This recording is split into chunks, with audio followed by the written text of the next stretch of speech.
ज्ञान हर जीव के पास में है।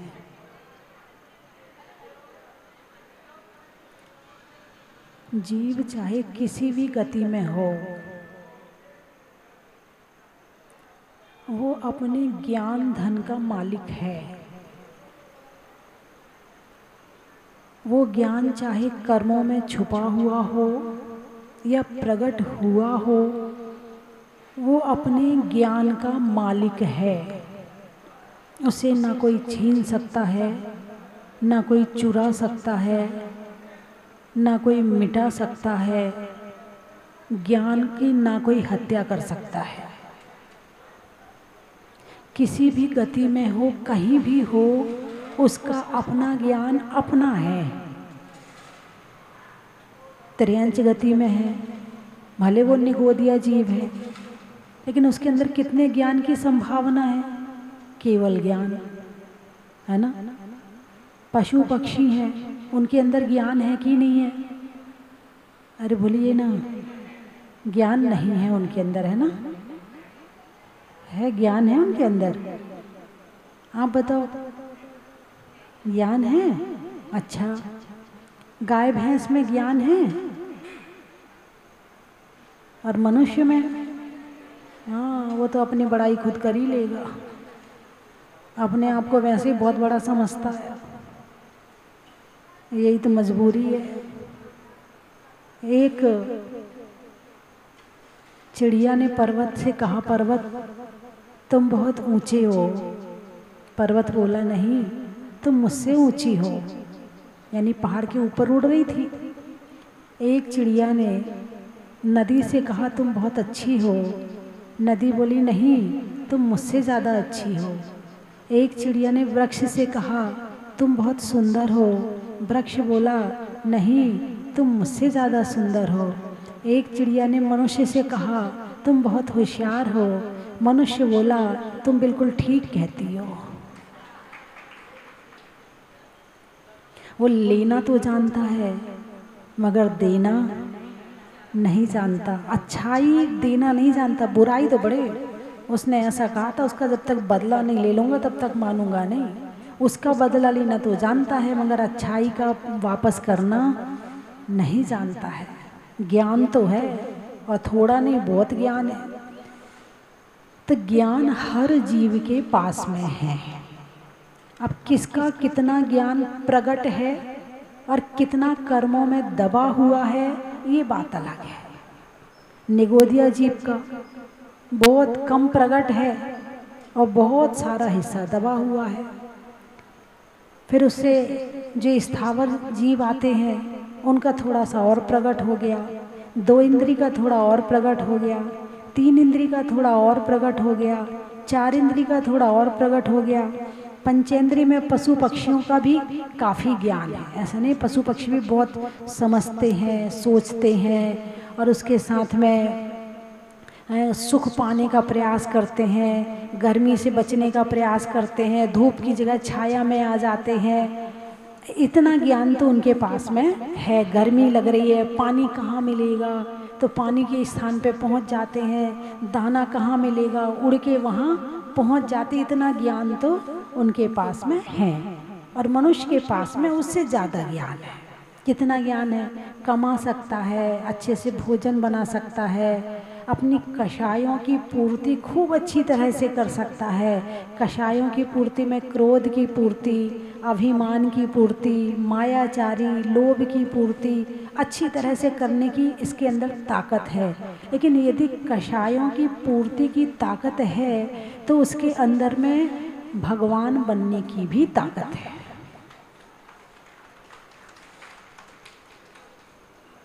ज्ञान तो है, अब ज्ञान का उपयोग कहाँ हो रहा है? तो इसी के लिए जो अनर्थ दंड चल रहा है, कि अनर्थ दंड पर चर्चा चल रही है कि कैसे त्याग करें अनर्थ दंड का, कैसे हम पापों से बचें। तो उसके लिए बताया है, पापोपदेश नाम का जो अनर्थ दंड होता है, उसका त्याग करना चाहिए। किसका? पापोपदेश। कौन सा उपदेश? पाप उपदेश, पाप प्लस उपदेश अर्थात पापोपदेश। तो उपदेश दो तरह का होता है, एक पापोपदेश और एक सदुपदेश। कितनी तरह का हो गया? पापोपदेश हो गया अधर्म और सदुपदेश हो गया धर्म। उपदेश का मतलब है देना, ज्ञान देना। क्या करना? उपदेश का क्या मतलब है? ज्ञान देना। भाई माँ अपने बच्चे को ज्ञान देती, पढ़ ले पढ़ ले, तेरे भले के लिए कह रही हूँ, तुझे अभी बुरा लग रहा है, बड़ा होगा ना तब पता चलेगा मैं सही कह रही थी, पढ़ ले। बच्चा दिन भर पीछे पड़ी रहती हो, सारे दिन पढ़ ले पढ़ ले पढ़ ले। मोबाइल ना चलाऊं क्या? तुम खुद भी तो चलाती हो, मैं ना चलाऊं क्या? नहीं पढ़ना मुझे, तुम भी तो नहीं पढ़ती हो, मैं भी क्यों पढ़ूं? बोलिए, बच्चे कहते कि नहीं कहते? तुम भी तो नहीं पढ़ती हो, जब तुम नहीं पढ़ती हो तो मैं क्यों पढ़ूं? अब उसे समझाओ बैठा के कि मैं क्यों नहीं पढ़ती हो, तुम क्यों पढ़ते हो। जबकि होना तो ये चाहिए कि पढ़ना तो आपको भी चाहिए। अब आप कहोगे क्या पढ़ना चाहिए? आपको स्वाध्याय करना चाहिए।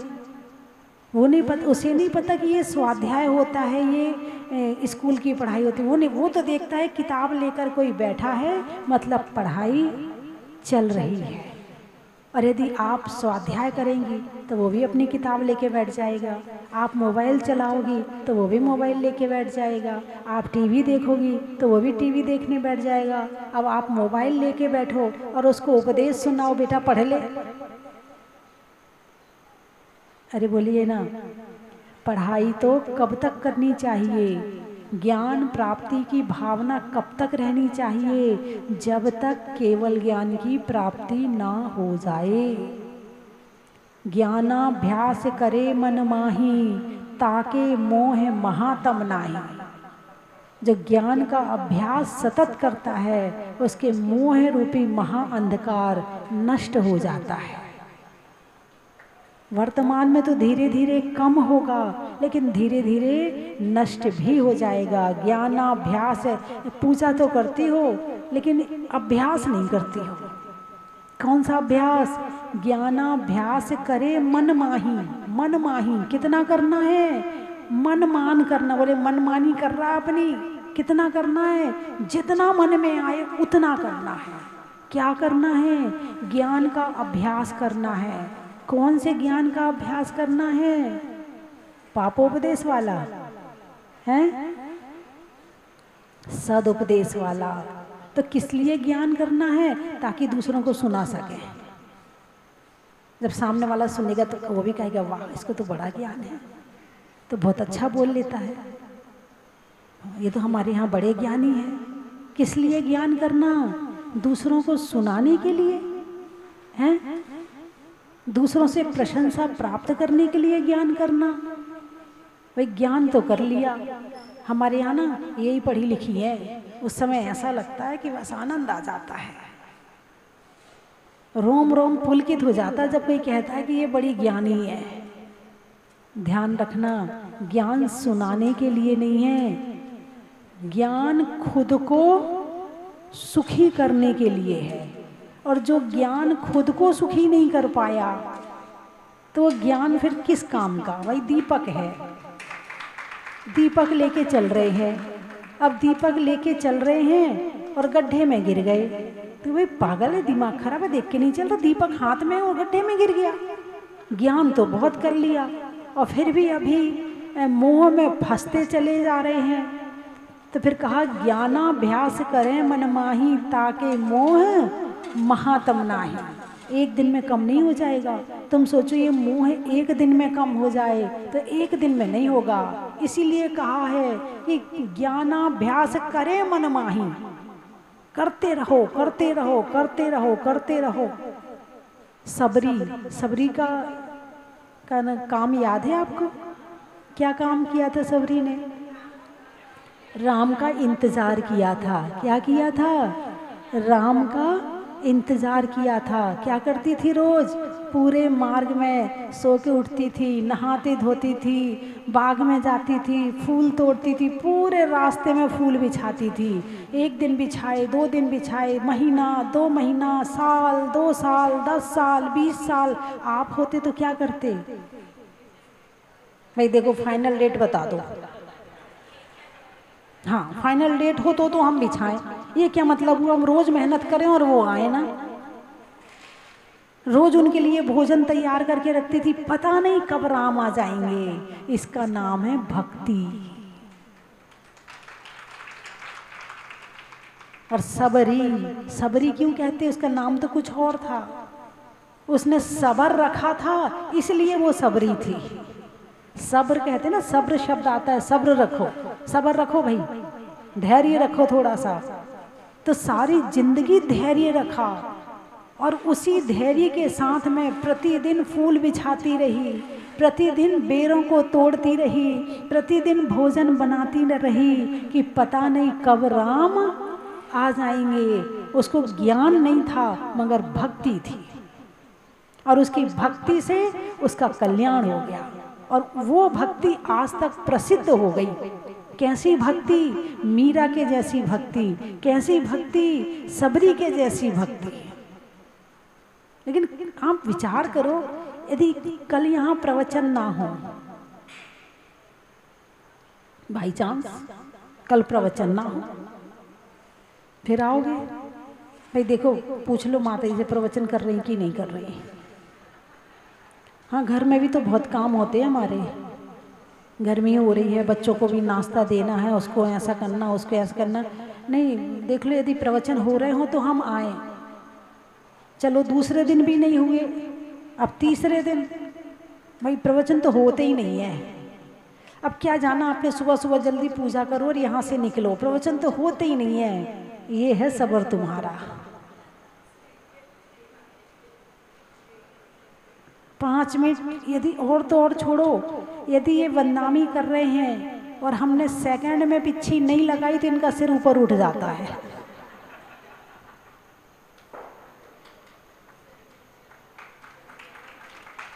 जिसको सिर झुकाने में सब्र नहीं है, जिसका सिर स्प्रिंग की तरह है, जो भगवान के सामने झुकने में तो मेहनत करता है मगर उठने में मेहनत नहीं करता है, कहाँ है सब्र? अरे नमस्कार में के भाव अंदर से बनने तो चाहिए। नमस्कार के भाव अंदर पैदा हो उसके पहले सिर उठ जाता है। और मेरे सामने नहीं, ये तो भगवान के सामने की बात ही देख लो आप। भगवान के सामने भी बस सिर गया और स्प्रिंग होती ना, उसको दबाओ तो दबने के साथ वो उठने की चेष्टा करती है। लोग भगवान को जो नमस्कार करते हैं ना, उनका सिर इसी तरह से होता है कि झुकाना तो पड़ता है मगर उठाने में कुछ नहीं, फटाफट उठ जाता है। और नमस्कार के भाव पैदा नहीं हुए, तुभ्यम नमस्त्री का श्लोक नहीं बोला, कम से कम भगवान के सामने सिर झुकाया है तो कम से कम 4 लाइनें तो बोलो। कम से कम उन 4 लाइनों को बोलकर उस सर को भगवान के चरणों में पड़े रहने दो। कम से कम 4 लाइनें, तुभ्यम नमस्त्री भुवनार्ति हराए नाथा, हे भगवान तीनों लोगों के दुख हरण करने वाले, तुमको मेरा नमस्कार है। तुभ्यम नमा क्षितितलामल भूषणाया, हे पृथ्वी तल क्षितितल, पृथ्वी तल के आभूषण, तुमको मेरा नमस्कार है। तुभ्यम नमस्त्री जगता परमेश्वराया, हे तीनों जगत के परमेश्वर, तुमको मेरा नमस्कार है। तुभ्यम नमो जिन भवोदधि शोषणाया, भव उदधि, भव संसार, उदधि सागर, हे संसार सागर को सोखने वाले, तुमको मेरा नमस्कार है। जब तक इतना बोलकर सिर नहीं झुकाए रखा तो तुम्हारा नमस्कार हुआ कहाँ? तुमने नमस्कार किया कहाँ? बस चावल चढ़ाया, सिर झुकाया और अपने, अरे बोलिए ना, भगवान को नमस्कार के भाव पैदा नहीं होते, पूजा में पूजा के भाव पैदा नहीं होते, माला में माला के भाव पैदा नहीं होते, भक्ति है ही नहीं है अंदर में। ये केवल इसलिए कर रहे, इसलिए नहीं कर रहे आप कि आपको करना है, इसलिए कर रहे। भाई नहीं करेंगे तो हमारे घर में भी सुख शांति रहे, दुकानें भी चलती रहे, घर भी ठीक ठाक चलता रहे। धर्म इसलिए हो रहा है। थोड़ा दान वान भी देते रहो भाई। देखो अब पुण्य तो थोड़ा चाहिए ना, बिना पुण्य के कैसे काम चलेगा? थोड़ा दान वान भी देते रहो। बोलिए हाँ या ना? धर्म भी, पूजा हो रही है, सुख शांति समृद्धि हो। भगवान ऐसा कोई मंत्र बता दो, ऐसी कोई जाप बता दो, ऐसी कोई पूजा बता दो कि घर के सारे दुख दूर हो जाएं। एक बार एक सूफिया थी, एक हाथ में मशाल और एक हाथ में पानी की बाल्टी लेकर जा रही है। लोगों ने पूछा कहाँ जा रही है? बोले मैं बस जा रही हूँ। बोले क्या लेके जा रही है? ये मशाल क्या करेगी? ये पानी की बाल्टी से क्या करेगी? बोले इस मशाल से मैं स्वर्ग को जला देना चाहती हूँ और इस पानी की बाल्टी से नरक की आग को बुझा देना चाहती हूँ, ताकि लोग जो धर्म करें तो नरक और स्वर्ग को छोड़ करके करें, आत्मा के लिए करें।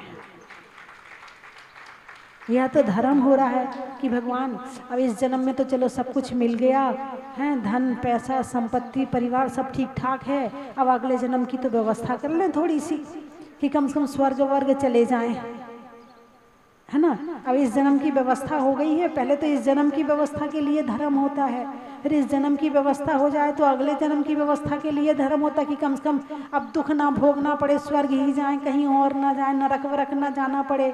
तो नरक के डर से और स्वर्ग की इच्छा से धर्म करते हैं।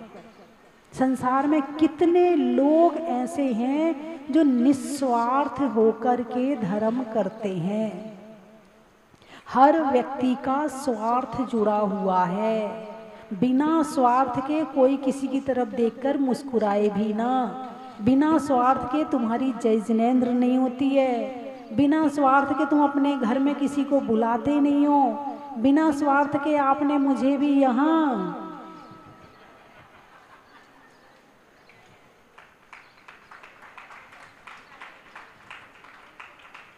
हाँ हाँ बिल्कुल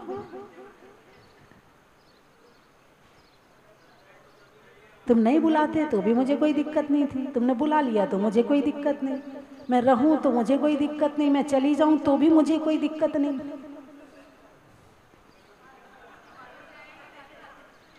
मैं तो निस्वार्थ रूप से भाव बना रही हूं, मेरे मन में कहीं स्वार्थ की भावना नहीं है। तो धर्म करते हैं लोग तो स्वार्थ में करते हैं। चल भाई कर ले बेटा, थोड़ा धर्म कर्म कर लिया करे, नहीं तो तेरी जिंदगी कैसे चलेगी? दुख आएंगे तो कौन काम आएगा? भगवान ही तो काम आएंगे। भगवान हमारे दुख में काम आते हैं। फिर भजन भी बना दिया, मेरे दुख के दिनों में वो बड़े काम आते हैं। और क्या क्या है आगे? गुरुवर मेरी पीड़ा पहचान जाते हैं। सब पहचान जाते हैं, दुख आया है तो क्यों आया वो ये भी जानते हैं। किसी ने दिया नहीं है तुम्हें, तुमने खुद लिया है। क्या है? और ये दुख कितना गहरा है, कितना उथला है। जब मेरा बिहार होता है तो कई बार लोग रोते हैं। क्या करते हैं? अब माता जी चली जाएंगी, अब अच्छा नहीं लगेगा। अभी देखो, अभी आंसू बहा रहे हैं और अभी लौट के आके देखो फिर अपनी दुनियादारी में बिजी। सब समझते हैं, है ना, लेकिन बस कहीं ना कहीं थोड़ा बहुत हो जाता है तो दो आंसू आ जाते हैं। लेकिन वो आंसू कितने दिन के हैं? थोड़े दिन के। अपने बच्चों के लिए कितना रोते हो, एक संत के लिए कितना रोते हो, अपने परिवार के लिए कितना रोते हो, हैं? और भगवान के लिए, भगवान के सामने कभी आंसू गिराए कि भगवान मैं आपकी भक्ति नहीं कर पाता, मैं आपकी सेवा नहीं कर पाता, मैं आपकी वैयावृत्ति नहीं कर पाता? करो ना, रो क्यों रहे हो? नहीं, पहली बात तो प्रायश्चित पश्चाताप के भाव हैं ही नहीं है। गलती होने के बाद भी प्रायश्चित पश्चाताप के भाव नहीं है। जब ज्ञान सद्ज्ञान जागृत होता है तब ऐसी भावना बनती है। तो पापोपदेश और सद उपदेश, है ना। तो क्या बताया? अपध्यान, दुःश्रुति और पापोपदेश। तीसरा जो अनर्थ दंड है, उसका नाम है पापोपदेश।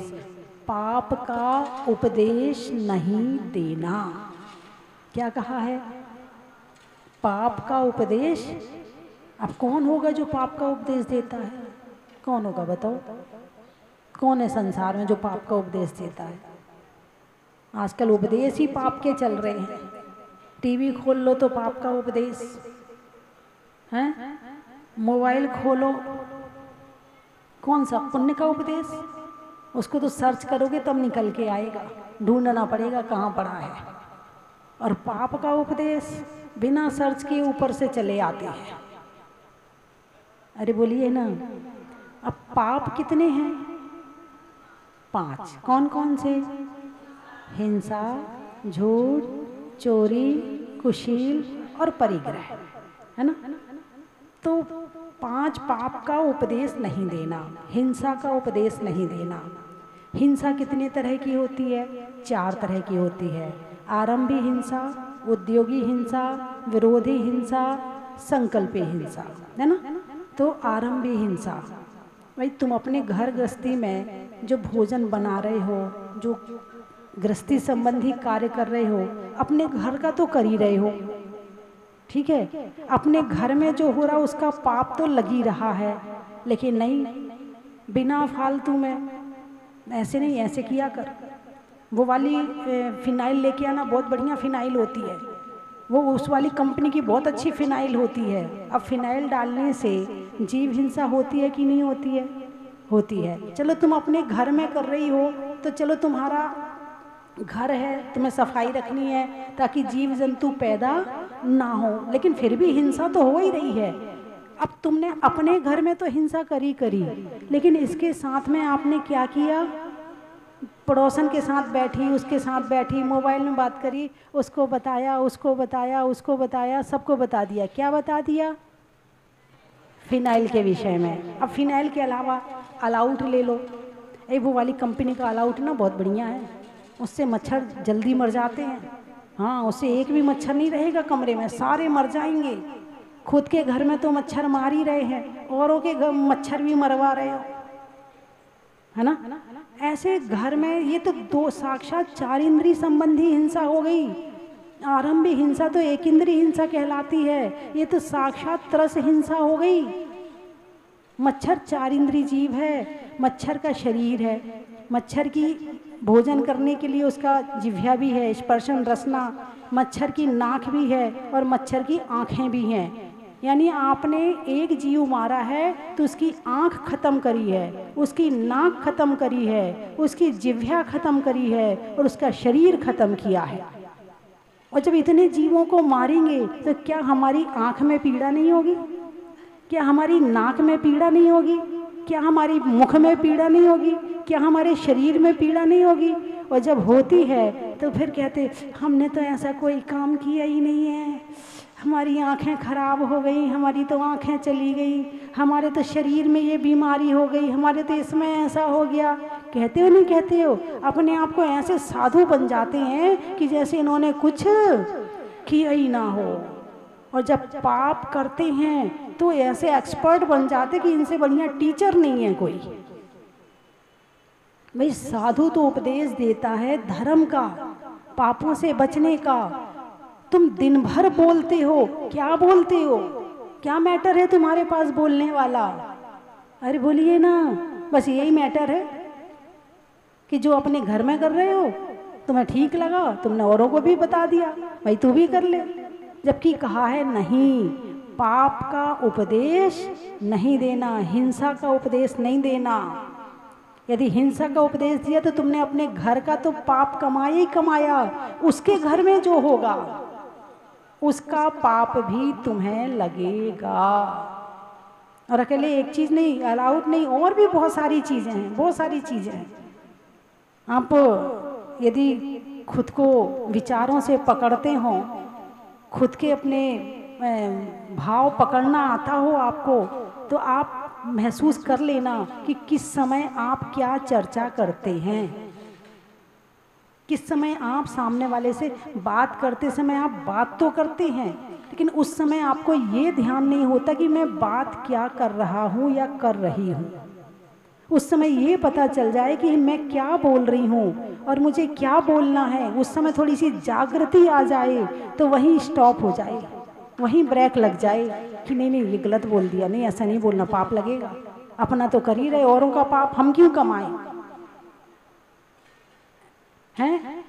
तो ऐसे छोटी छोटी बातों में, मशीन है, सर्फ है, जो सर्फ तुम यूज करती हो, वो वाला सर्फ लेके आना, बहुत बढ़िया है, हैं। अब बताओ, पानी में आपने, अनछने पानी में त्रसजीव होते हैं, आपने सर्फ डाला, फिर नाली में बहाया, जीव हिंसा हुई कि नहीं हुई? हुई ना। पहले तो आपने अपने घर में करी, फिर पड़ोसन को बताया ये वाली साबुन लाना, ये साबुन बहुत अच्छी, खुशबू बहुत अच्छी आती है इसमें, वो वाला सर्फ बहुत अच्छा आता है, वो वाला, वो क्या बालों में क्या लगाते हो, शैम्पू, हाँ वो शैम्पू बहुत बढ़िया हो, तो इससे तेरे बाल झड़ने बंद हो जाएंगे। इसको कहते हैं पापोपदेश। क्या कहते हैं इसको? उपदेश। यानी तुम तो सोच रही हो कि तुम उसका भला कर रही हो। उपदेश का क्या मतलब होता है? दूसरों को भला करने वाली बात कहना। उपदेश का क्या मतलब है? दूसरों के भले की बात कहना। लेकिन कहीं दूसरों के भले की बात में तुम्हारा बुरा तो नहीं हो रहा है? दूसरों को साबुन, सरफ, शैम्पू, ये वो दुनिया भर का उपदेश दिए जा रहे हो और व्यर्थ में पाप कमाए जा रहे हो। और वैसे तो जैनी दो काम ज़्यादा करते हैं, एक तो रत्नों का काम, सोने चांदी का काम, और एक कपड़े का काम, क्योंकि इसमें हिंसा नहीं है, इसमें हिंसा नहीं है। यानी ऐसी हिंसा नहीं है जो साक्षात बिल्कुल त्रसजीवों का घात करे, एक इंद्री का घात करे, ऐसी हिंसा इसमें नहीं है। और अक्सर बहुत सारे काम होते हैं जिनमें हिंसा होती है, जैसे चूहा मार दवाई बेचना, और तुम्हारे मच्छर मार दवाई बेचना, और कीटनाशक दवाइयाँ बेचना, इनमें भी हिंसा होती है। तो अक्सर जैनी ऐसा काम करते हैं जिसमें हिंसा कम होती है ना। तो कहने का अभिप्राय ये है कि पापोपदेश नहीं करना। क्या कहा है? अब गृहस्थी में रह रहे हो, थोड़ी बहुत तो तुम्हारी घर में होगी, चलो वो तो तुम अपनी कर ही रहे हो, लेकिन व्यर्थ में, कौन सी? व्यर्थ में जो पाप का बंध हो रहा है, कम से कम वो तो छोड़ो। एक सेठ जी थे, तो एक सेठ जी ने सोचा कि चलो सर्दी बहुत हो रही है, चद्दर वद्दर या गर्मी हो रही है, तो उन्होंने चद्दर बांट दिए। चद्दर पतले होते हैं, एक मछुआरे को चद्दर दे दिया। अब चद्दर दिया तो वो मछुआरे के पास में जाल उसका खराब हो गया था, तो उसने उस चद्दर का जाल बना लिया और उससे मछलियाँ पकड़ने लगा। अब जब उससे मछलियाँ पकड़ने लगा तो यहाँ सेठ जी के व्यापार में घाटा होने लगा। तो जाकर मुनिराज से पूछा, मुनिराज ने अपना अवधि ज्ञान लगाया, बोले तुमने जिसको चद्दर दिया है वो उस चद्दर से मछलियाँ पकड़ रहा है और उसका पाप तुम्हें लग रहा है। दिया किसने? तुमने। मर कौन रही हैं? मछलियाँ। तो जो भी हिंसा हो रही है उस हिंसा का पाप तुम्हें लग रहा है, इसीलिए तुम्हारे ये व्यापार में आजकल घाटा हो रहा है। बात समझ में आई कि नहीं आई? मछली किसने मारी? सेठ जी ने। अरे बोलिए ना, मछुआरे ने। और पाप किसको लग रहा है? मछुआरे को तो लगेगा ही लगेगा, क्योंकि वो मार रहा है। लेकिन चद्दर किसका है? सेठ जी का है। ऐसे ही हिंसा का उपदेश नहीं देना। अरे उस वाला शैम्पू लेके आना, उससे जुएं सारे मर जाएंगे। क्या कहते हो? उससे ना, उस शैम्पू से कोई जुआ नहीं बचेंगे, ये सारे जुएं मर जाएंगे तेरे। करते हो कि नहीं करते हो? अरे बोलिए ना, हैं? और जब पाप का उदय आता है तब पता नहीं चलता कि हमने कौन सा पाप किया था। पाप करते समय पता नहीं चलता कि हम पाप कर रहे हैं, और पाप का उदय आए तो पता नहीं चलता कि ये कौन से पाप का उदय चल रहा है। यदि पाप कर रहे हैं तो पता चल जाए तो कम से कम उस पर रोक लग जाए। तो कैसे लगे? भगवान महावीर उसका उपदेश दे रहे हैं, बता रहे हैं, संभाल रहे हैं, जता रहे हैं कि पापोपदेश नहीं करना, झूठ का उपदेश नहीं देना। कौन सा? झूठ का उपदेश। किसका उपदेश देते हो कि नहीं देते हो? झूठ का उपदेश देते हो कि नहीं देते हो? बच्चे को सिखाते, पापा आए ना तो ऐसे मत बोलना, ऐसे ऐसे बोल देना, सिखाते हो ना बच्चे को, हैं? और अड़ोसन पड़ोसन को भी सिखा देते, अपनी सास से ऐसे मत कहा कर, ऐसे कह दिया कर, तू तो झूठ बोल दिया कर। अब तेरे क्या करेगी? तो झूठ तो बोलना ही पड़ेगा। तो वहाँ जाना है ना, तेरी सास मना करे तो झूठ बोल देना कि मैं वहाँ नहीं, वहाँ जा रही हूँ, तो तेरी सास जाने देगी। करते हो कि नहीं करते हो? सिखाते हो ना एक दूसरे को। ये किसका उपदेश है? पाप का उपदेश है। किसका उपदेश है? पाप का उपदेश है। आपने स्वयं झूठ नहीं बोला, लेकिन झूठ बोलना सिखाया। ये आपने झूठ का उपदेश दे दिया। झूठ भी एक पाप है। हालांकि ये बात मैं कई बार बता चुकी हूँ कि झूठ कभी सत्य बन जाता है और सत्य कभी झूठ बन जाता है। यदि सत्य के पीछे अहिंसा है तो सत्य है, और झूठ के पीछे यदि अहिंसा है तो वो सत्य है, और यदि सत्य के पीछे हिंसा है। घोड़े की रेस का, देशों में भारत देश का, और नहीं करने में पापोपदेश का, अनाज में चने का, गर्मी में पने का, और पापों से बचने का, भोजन में बरी का, छोड़ने में हरि का, और भक्ति करने में सबरी का, सब्जी में जीरा का, गर्मी में खीरा का, और भक्ति करने में मीरा का, देने में दान का, शादी में पान का, और प्राप्त होने में सम्यक ज्ञान का, चावल में चुनने का, बुनाई में बुनने का, और आपके प्रतिदिन प्रवचन सुनने का, रहने में मकान का, शादी में पान का, और प्रवचन सुनने में ध्यान का,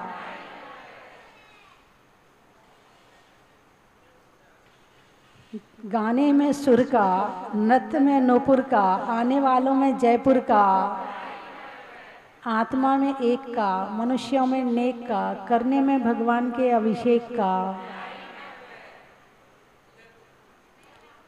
पशुओं में खुर का, गाने में सुर का, और आने वालों में उदयपुर का, जोटवाड़ा, जनवरी में जाड़ा का, जाड़े में काढ़ा का, और आने वालों में जोटवाड़ा का,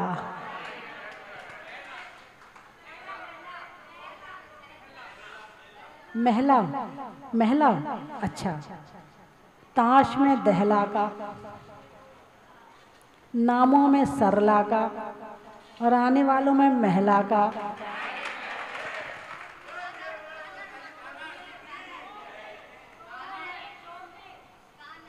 कानड़, अच्छा, नहीं करने में गड़बड़ का, वृक्षों में बड़ का, और आने वालों में कानड़ का, जंगल में शेर का, फलों में बेर का, और आने वालों में जौब नीर का, पानी में मगर का, चलने में डगर का, और आने वालों में गायत्री नगर का, रांची, चिड़िया में चीची का, फलों में लीची का, और आने वालों में रांची का। मेरा कई दिनों से मन था कि मैं जहाजपुर जाऊं और भगवान श्री जी के दर्शन करूं।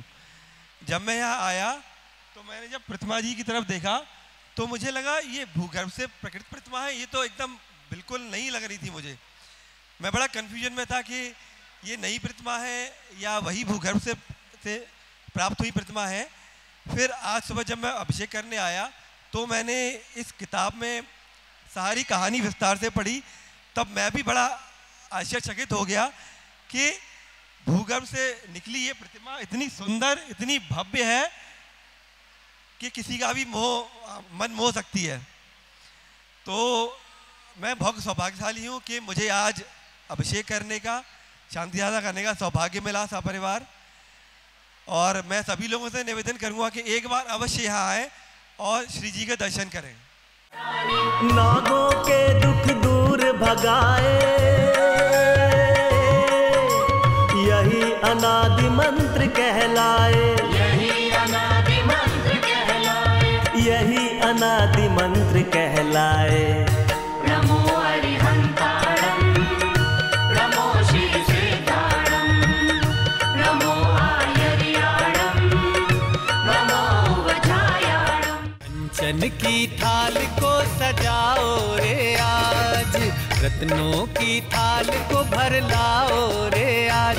आओ आओ करे रे गुणगान आरती भगवन की, आओ आओ करे गुणगान आरती भगवन की।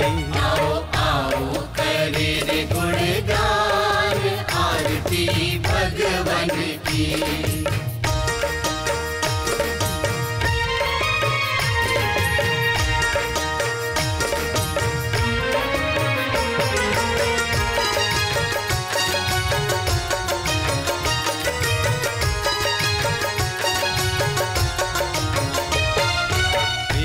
सुमित्र के राज दुलारे, माँ पद्मा जी के नैनों के तारे।